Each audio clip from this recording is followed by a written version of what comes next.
Dans ce studio mythique, le studio historique des GG, parce que ça nous fait quand même quelques années déjà que l'aventure se mène ici en République de Guinée.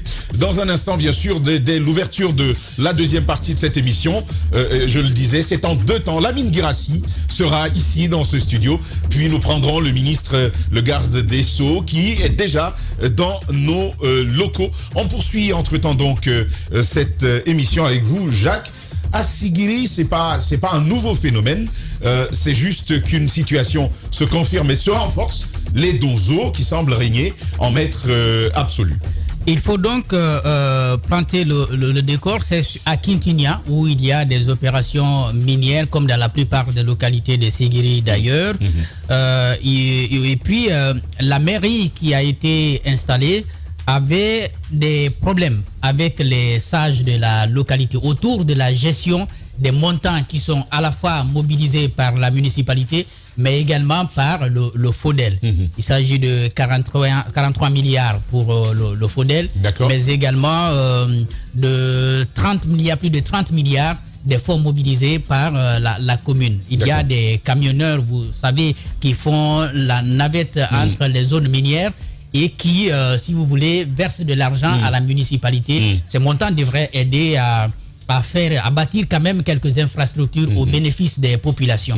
Sauf que pendant un bon moment, les citoyens ont constaté qu'il n'y a pas d'action véritable sur le terrain. Aussi bien avec les montants collectés par la commune qu'avec le fonds du FODEL qui a été envoyé. Les sages vont donc préconiser quelque chose d'un peu plus intelligent, en tout cas selon leur entendement, c'était de proposer à la mairie de mettre une commission en place qui va se charger de la collecte et ensemble le conseil communal puisse discuter avec les sages des projets à mettre en place sur le terrain. Ils vont s'entendre là-dessus. Cette commission va donc commencer à collecter. Sauf que après le coup d'État, parce que ce dont je parle, c'est de 2019 jusqu'en 2021 que ça a pu être constaté. Et en 2021, lorsqu'il va y avoir le coup d'État, le maire va se rétracter. Il va se rétracter. Il va donc vouloir reprendre les choses en main pour continuer à collecter comme il le faisait avant, alors que les autres ne constatent pas de réalisation sur le terrain. Cette commission, composée essentiellement de jeunes, va donc dans les carrières pour faire des prélèvements.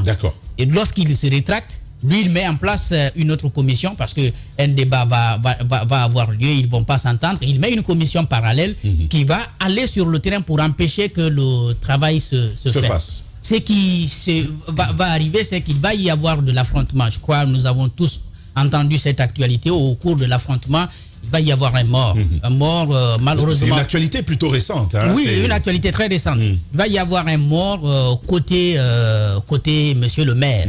Donc, malheureusement, le jeune qui a été tué, c'est le fils d'un donzo. Alors, ce qui va se passer, c'est que les donzos vont finalement continuer à aller sur le terrain.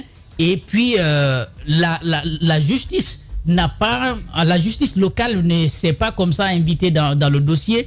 La police et la gendarmerie n'interviennent pas directement dans le dossier, mais ce sont les donzos qui continuent à cette fois arrêter. Et puis on les envoie du côté de la prison civile de Sigiri. Et puis semble-t-il, selon des informations, arrêter les membres de l'autre côté. Semble-t-il, lorsque les jeunes sont envoyés vers la prison civile, ils sont malheureusement acceptés de cette façon sans qu'il n'y ait en amont un travail de la part des représentants de l'État qui sont quand même déployés dans la préfecture pour cela.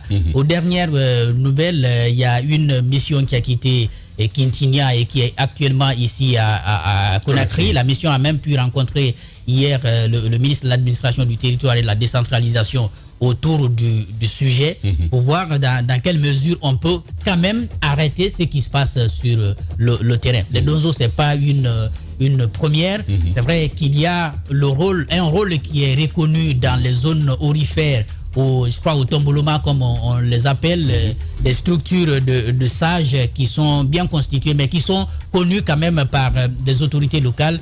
pour gérer, n'est-ce pas, les domaines sur le terrain. Mais lorsque les donzos s'invitent, il y a quand même une inquiétude quelque part. Des donzos, Maf, ce n'est pas nouveau, c'est plutôt Antoine, ce n'est pas nouveau. Quelle va être, c'est d'ailleurs, on pourrait l'interpeller là-dessus, Charles Wright, quelle pourrait être la recette, la panacée à ce problème? Oui, mais disons Dieu merci, ils ont envoyé ces personnes au niveau des services de sécurité. Si le pire se produisait, je pense que les commentaires auraient été tout autres. Et dans ces localités-là, les donzos jouent un grand rôle.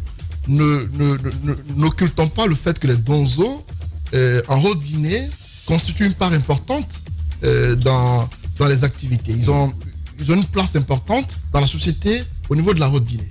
Donc, je crois que la question des donzos, si on doit en parler, pour moi, il faut un débat approfondi.